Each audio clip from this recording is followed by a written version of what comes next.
Supreme കോടതി ഈ case ഇതായി അന്ന് മുതൽ ഞാൻ ഇന്ന് വരെ ഞാൻ ആളോട് കുറേ പ്രാവശ്യം പറഞ്ഞിട്ടുള്ളതാണ്. ഞങ്ങളുടെ പരിപാടി തന്നെ നിങ്ങൾക്ക് ഇങ്ങനെ ഒരു മകളുണ്ടെങ്കിൽ, ഇങ്ങനെ ഒരു സംഭവം സംഭവിച്ചിട്ടുണ്ടെങ്കിൽ നിങ്ങളാ വേദന നിങ്ങൾക്കത് മനസ്സിലാവുള്ളൂ. ഞാൻ പലവട്ടം പറഞ്ഞു. അന്ന് മുതൽ ഇന്ന് വരെ ഞാൻ ഗോവിന്ദൻ ജാമി എന്ന് പറഞ്ഞ ആ വ്യക്തി മരിക്കാനും ഈ ആളൂരാൻ വക്കീൽ ഒരാളുടെ കേസ് ബാധിക്കാതെ മരണം അയാളുടെയും ഞാൻ ആളോട് തന്നെ പറഞ്ഞിട്ടുള്ള വാക്കാണിത്. പല ആൾക്കാരുടെ കാര്യത്തിലും ആളൂരാൻ വക്കീൽ പല തിരിച്ചിട്ടല്ലാതെ കേസ് ബാധിച്ചിട്ടില്ല.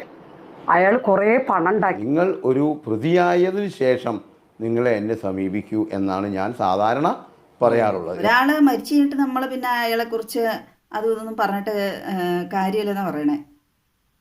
പക്ഷേ ഈ ആളൂരാന്ന് പറയുന്ന ആളെ പറ്റി പറയാണ്ടിരിക്കാൻ പറ്റണില്ല. നമസ്കാരം.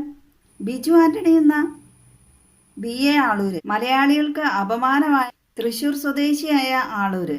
അദ്ദേഹത്തെ കേരളത്തിൽ മാത്രമല്ല അറിയണേ അല്ലേ, ഇന്ത്യയിലെ ഒട്ടുമിക്കാറും ആൾക്കാരുടെ ഇടയിൽ ഫേമസാണ്. ആ പേരിനെ അന്വർത്ഥമാക്കിയ ആളാ ആളൂരാൻ എന്ന വാളൂരാൻ. ചീത്ത പ്രതികൾക്ക് വേണ്ടി മാത്രം വാദിച്ച് പ്രശസ്തനായ വക്കീല്.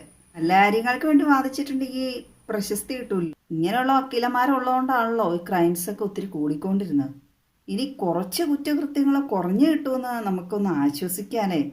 ജനിച്ചേ പിന്നെ പള്ളിയിൽ പോയിട്ടുണ്ടോ, പ്രസംഗങ്ങൾ കേട്ടിട്ടുണ്ടോ, ബൈബിൾ വായിച്ചിട്ടുണ്ടോ ഒന്നും അറിയില്ല. അങ്ങനെയുള്ള ഒരാൾക്ക് ഒരിക്കലും ഇത്രയും അതപ്പതിക്കാൻ പറ്റുമെന്ന് തോന്നണില്ല. വക്കീലായതുകൊണ്ട് പിന്നെ ആരും ഉപദേശിക്കാനും പോവില്ലല്ലോ. ഈ ആളൂരാൻ വാദിച്ച കേസിലെ ആൾക്കാരെയൊക്കെ ഒരുക്കൊണ്ട് പോരുവാന്ന് നമ്മൾ ഓർക്കും. പക്ഷെ അങ്ങേര് വാദിച്ചവരെല്ലാം ജയിലിൽ തന്നെ കിടക്കണേ. ആള് വാദിച്ചു, കേസ് എല്ലാ രീതിയിലും പല വഴിയിലിതായിപ്പോയി.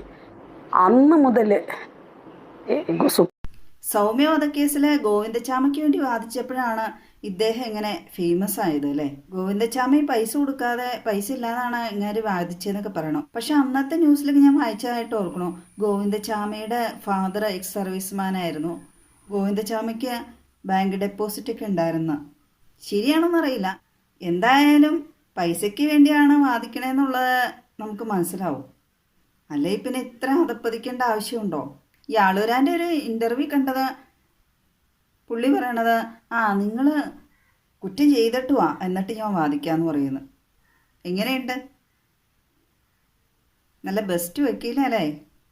നരബലി കേസ് പോലും ഇങ്ങനെ ഏറ്റെടുത്തു എന്ന് പറയുമ്പോൾ അങ്ങേരുടെ ആ ദുഷ്ട മനസ്സെങ്ങനെയാ. ആലുവയിൽ ഒരു ഇതര സംസ്ഥാന തൊഴിലാളി ബലാത്സംഗം ചെയ്തു വന്ന 6 വയസ്സുകാരിയുടെ കേസ് മാത്രം ഈ ആളൊരു ഏറ്റെടുക്കൂല എന്ന് പറഞ്ഞു. ആൾക്കാരെ കൈനീട്ടം കിട്ടിയാലൊന്നും മേടിച്ചിട്ടാണോ, അതോ ഇനി ആ പ്രതിക്ക് പൈസ ഇല്ലാത്തതുകൊണ്ടാണോ വാദിക്കുക അറിയാൻ പാടില്ല. ഇത്ര നല്ല ഉദ്യോഗം സ്ഥാനം വഹിച്ച ഒരു മനുഷ്യനായിട്ട് സമൂഹത്തിന് ഒരു ഗുണം ഉണ്ടായിട്ടില്ലല്ലോ ജീവിച്ചിരിക്കുമെന്ന് ഓർത്തിട്ടാണ്. പൂനെയിലൊക്കെ പോയി പഠിക്കാൻ പോയപ്പോൾ പിന്നെ പറയണ്ടല്ലോ, ചിലപ്പോൾ സ്വഭാവമൊക്കെ അതുപോലെ അധോലോകങ്ങളുടെ ഒരു ആകർഷണം ഉണ്ടായതുകൊണ്ടായിരിക്കും മനുഷ്യ മനസാക്ഷിക്ക് നിരക്കാത്ത കുറ്റകൃത്യങ്ങളൊക്കെ ചെയ്തുകൊണ്ടിരുന്നവർക്ക് വാദിച്ചുകൊണ്ടിരുന്നത്. ആളുവിന് ക്യാൻസർ വന്നെന്ന് പറയണതിൽ വലിയ അത്ഭുതമൊന്നുമില്ല. നല്ല ആൾക്കാർക്കും വന്നുണ്ടല്ലോ. അതൊക്കെ മേലെയായിരുന്നു വരേണ്ടത്. ഒരു ശാപം ഒരു മനുഷ്യന് 7 തലമുറ വരെ നിലനിൽക്കുന്ന പറയണത്. അങ്ങേരെ അവിവാഹിതനാണെങ്കിൽ പിന്നെ എന്തിനായിരുന്നു ഇത്ര ആക്രാന്ത പണത്തിനോട്? ഇനി അതുകൊണ്ടാണോ പുള്ളിക്ക് തലമുറയ്ക്കൊന്നും ശാപം വരില്ല എന്നോർത്താണോ ഈ ഇത്രയും വലിയ ക്രൈംസ് ഒക്കെ ചെയ്തവർക്ക് പുള്ളി സപ്പോർട്ട് ചെയ്തുകൊണ്ടിരുന്നയാവും? കുറ്റം ചെയ്തവർക്ക് വേണ്ടി വാദിക്കാൻ വലിയ ബുദ്ധിയുടെ ഒന്നും ആവശ്യമൊന്നുമില്ലല്ലോ. എന്തായാലും ജയിലിൽ കിടക്കാനുള്ളവരായതുകൊണ്ട് അത് തോറ്റാലും കുഴപ്പമില്ലല്ലോ.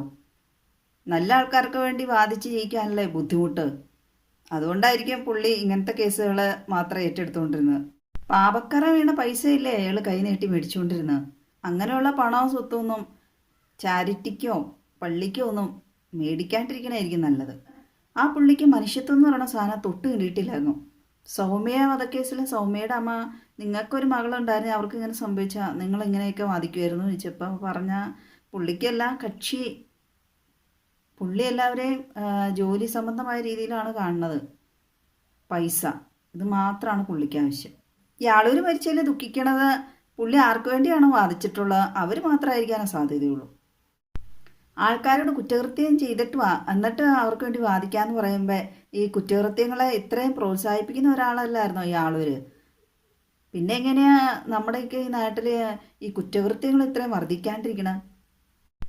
അതുകൊണ്ടാണ് വാളൂരാനെന്നും കൂടെ വിളിക്കണ. പ്രതികളെക്കാളും വലിയ വില്ലനായിരുന്നു എന്ന് പുള്ളിയുടെ ജീവിതം കൊണ്ട് പുള്ളി തെളിയിച്ചു. പിന്നെ നല്ല രീതിയിലുള്ള കേസ് വാദിച്ച് തോറ്റുപോയാലുള്ള നാണക്കേടിൻ്റെ ആവശ്യം. പ്രതികൾക്ക് വേണ്ടി വാദിച്ച് തോറ്റു എന്ന് പറഞ്ഞാൽ അതിൽ നാണക്കേടിൻ്റെ കാര്യം മന്നില്ലല്ലോ, ബുദ്ധിയുടെയും കാര്യം മന്നില്ല. അത് പുള്ളി നന്നായിട്ട് മനസ്സിലാക്കി. ഇങ്ങനത്തെയൊക്കെ ഓരോ അവതാരങ്ങളെ പടച്ചു വിടുന്ന പേരൻസിനെ കണ്ടിട്ടുണ്ടെങ്കിൽ എനിക്ക് ഒന്നേ പറയാനുള്ളൂ, മേലിൽ ഇത് ആവർത്തിക്കരുത്.